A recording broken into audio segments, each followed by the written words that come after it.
Today is all about how to get buy-in from the others around you. All right, so let's get to it. I want you to think about this quick thinking prompt for me. Which works faster and takes less effort? Is it a lever or a lever, however you say it, or is it a magnet? It's a magnet, right? The magnet instantly attracts something to it so much faster and with so much less effort than a lever, right? Or a lever. Think about in first grade when students are studying the ideas of push and pull. Some people do this in kindergarten, some do it in first grade. We sometimes see students revisiting this in second grade, but it's right around the first grade area where they're looking at the ideas of push and pull and how a lever can help with that, right? But the problem with that, with a lever, is that if you're using it and you're constantly cranking it, it's a lot of effort. It's a lot of effort to push arts integration onto somebody, and it's usually not met with success at all because they don't want it, they're not used to it, it's not what their focus is. And it's a whole lot of effort to try to pull people to you, to convince them. Because when you're trying to convince people, you feel like a used car salesman, right? Right. So we don't want to do either one of those. We want to attract people to us. We want to magnetize them to the arts integration process so that when they see it, boom, they are instantly invested as well. And they're like, yes, I want to do that. You've had success with this. I want to see if I can do it too. Right? So that's our aim here. And all of our messaging and how we're going to approach people and how we're thinking about where they're at, we're thinking about how to attract the right people in our school community to this effort. Remember, sometimes you don't want to attract everybody, okay? Sometimes you want to attract a smaller group of people so that you can practice it together before you attract everybody to you, right? So be thinking about that as we're moving along today, but think about as you're thinking about your own efforts and how to approach other people about trying this with you, make sure that you are being the magnet and not the lever. Okay, now to create buy-in, there is a 4-step sequence. Okay, and I've got it listed out for us. I'm going to go over these briefly, and then I'm going to go into very specific examples. So the first step is to diagnose. We're going to use a tool called the Concerns-Based Action Model. This is in your downloads today. If you want to pause this, print it out so that you have a copy, that's great. This model is going to determine where each team member is on a readiness scale for change. So you're going to know very quickly whether somebody is ready to be attracted to this or not, and what they need to have happen in order to be there.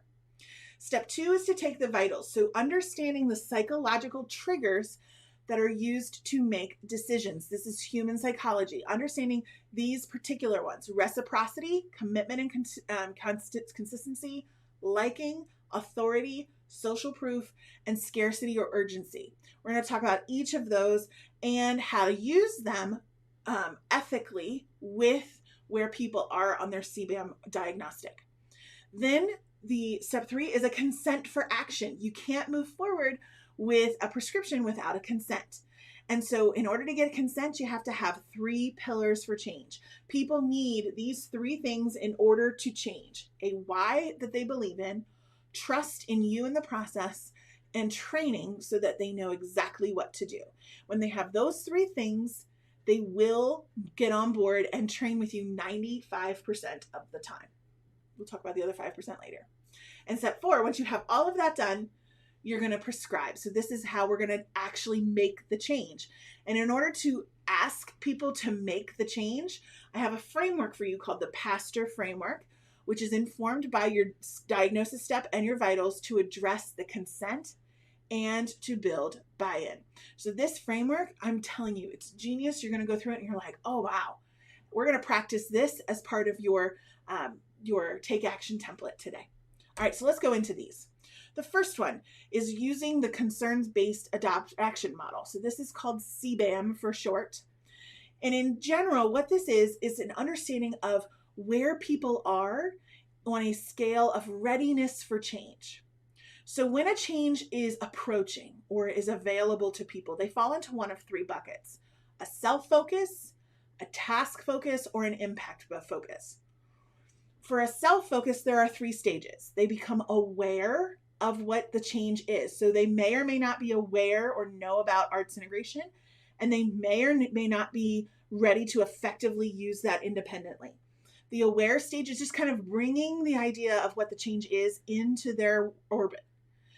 Then there's the informed stage. So this is when somebody is aware of it and now they want to learn more about what is it, right? They're interested in how other teachers are using arts integration in their classroom as an example.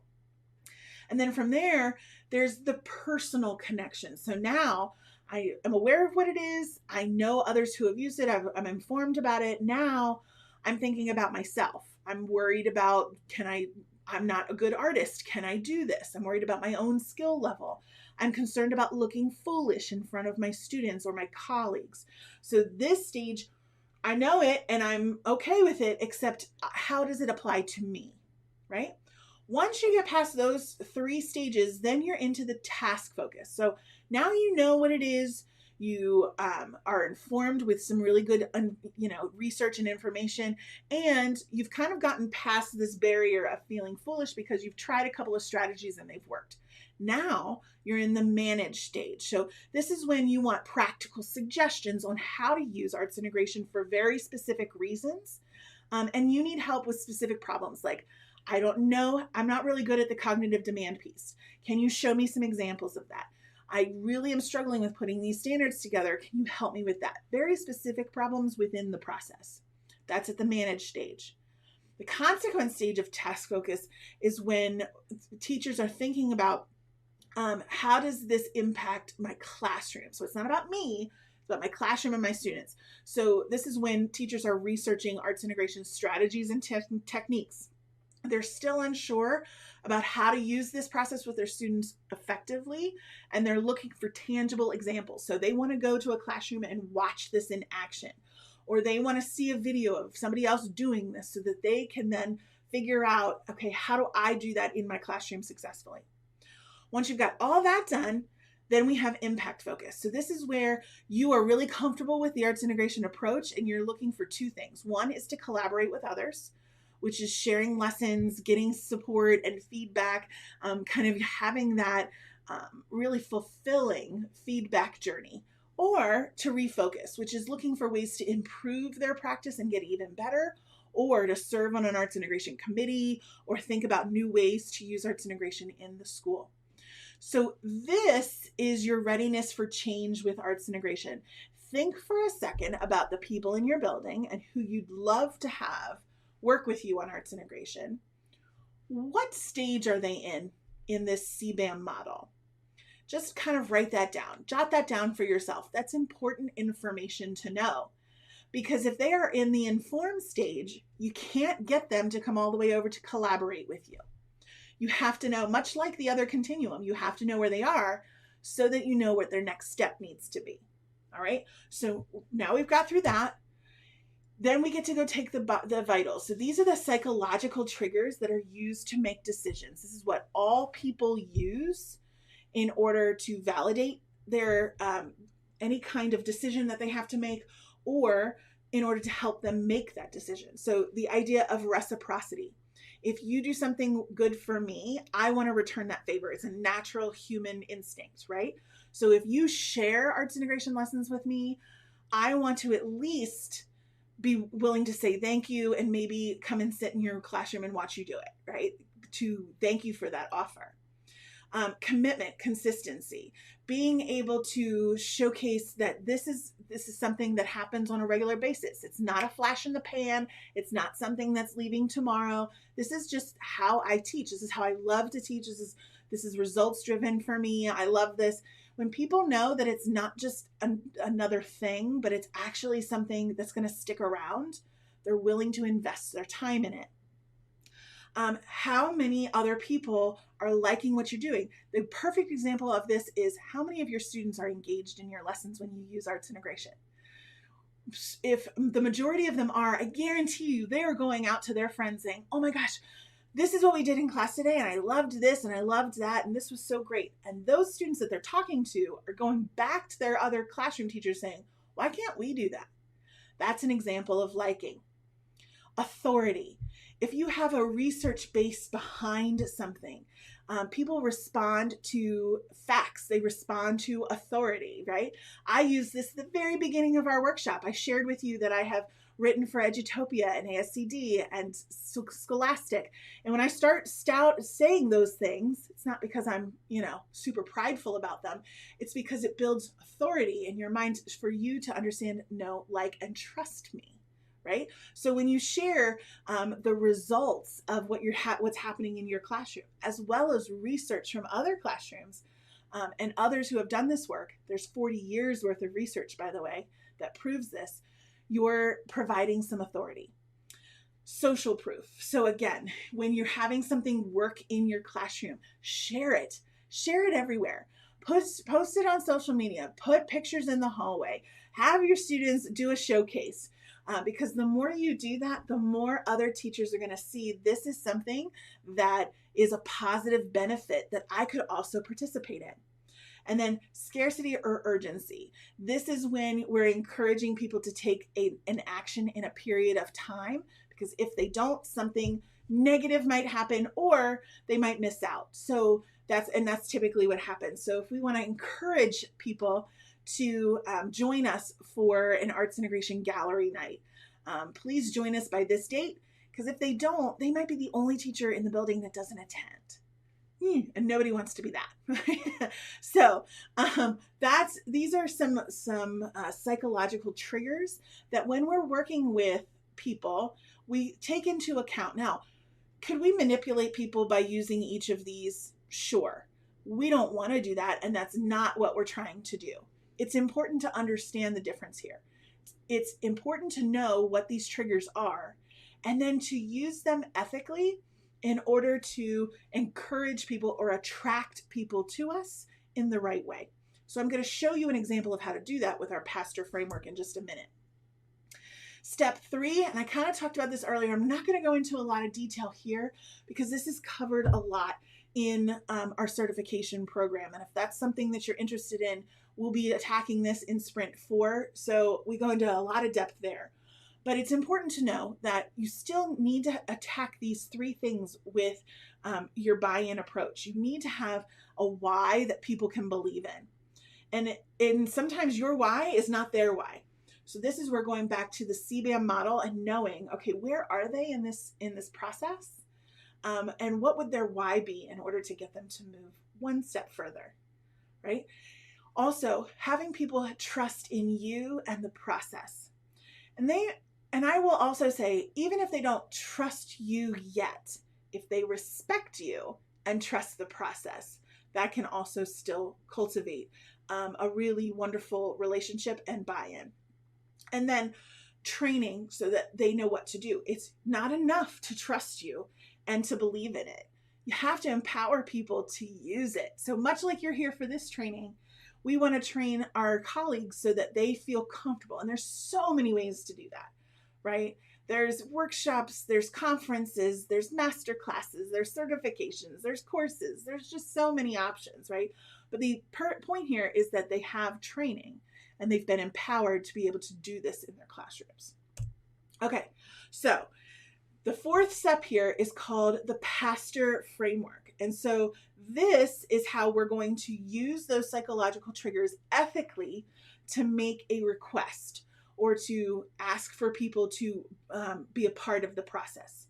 So the process looks like this. You're going to identify the person, problem, and or pain first, right? So we're going to call out the 3rd grade teachers. We're seeing this problem, and here's why this is a pain for us, right? Then you're going to amplify that pain a little bit. You're going to just twist it a little bit like, ugh, and if we don't fix this pain, here's the next thing that's going to happen, right? And instead of that, what do we aspire to? What is our aspiration? We want to fix that, right? We want to have it look different. So how do we do that? Well, I'm going to tell you a story about what's worked for me, or I'm going to share a solution that we've researched, or I'm going to share a system that we can put into place to make this a little bit easier.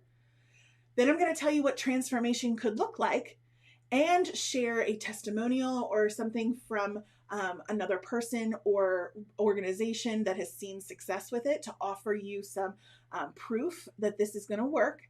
Then I'm going to extend my offer to you. So I'm going to say, I would really like for you to join me. And then the response is what they have to do in order to respond. In order to participate, please be sure to sign up on this Google Doc by 3 p.m. on Friday, right? That's the sequence that we go through. And it's important that we go through this sequence in this order because you're building upon the psychological triggers and you're doing so in a really ethical way that's not manipulative. You are really taking care to ensure that you are addressing a person, the problem itself, not a personality, not a person directly, right? And then going through, how do we solve that problem and what can I offer you to make that problem a little bit easier? Okay, so let me give you an example. This looks like a lot, but I'm just going to share this with you so you can see along the way. This is an example of an email that I would send out to present my new arts integration initiative to staff to see if they would like to join me.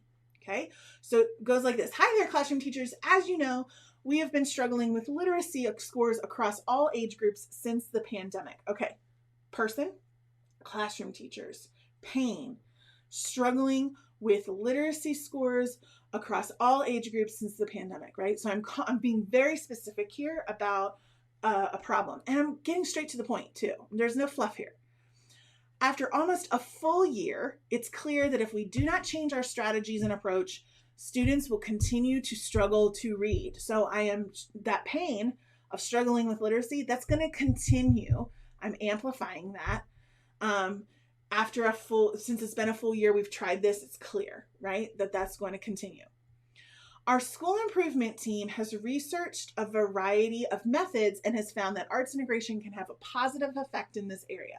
Now, this is showing a very specific strategy or tool that teachers could use, sequence that they could use, because our school improvement team, which adds validity, shared that this is something that they've researched and has found that this could be a positive aspect.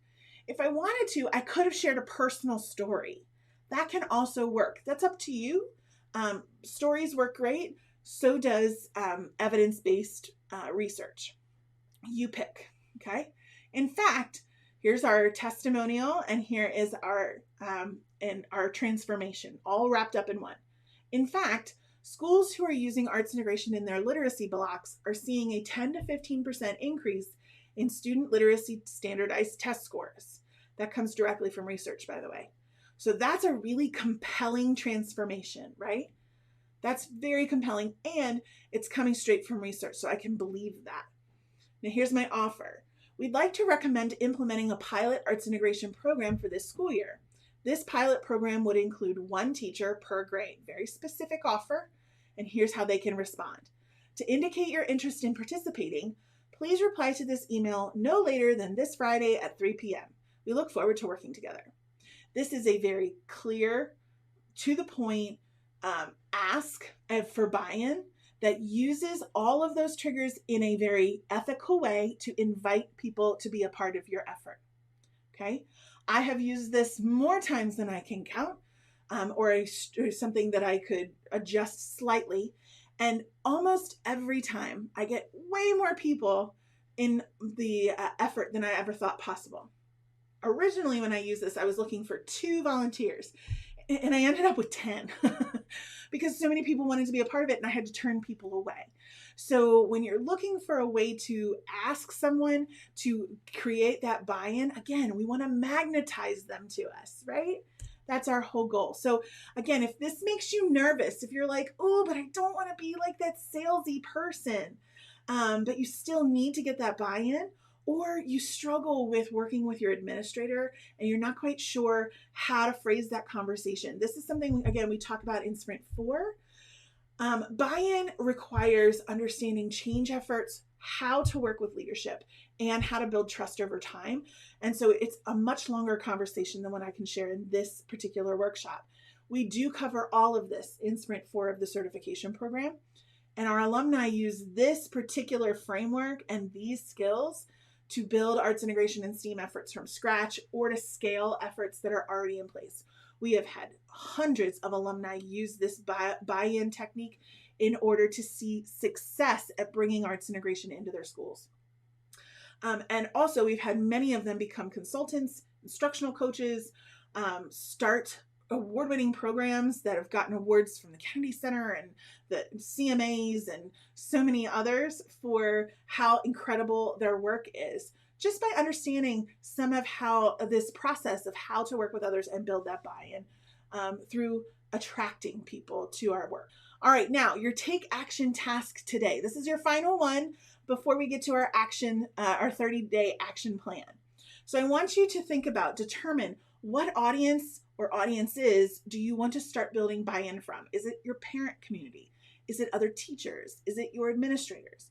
I want you to just pick one and then create a request to perhaps explore arts integration as something to use using the PASTOR framework. So I give you that model. I have it in the task sheet as well so that you can see it in action. I want you to try to think about how can you plug in each of those areas to make that request.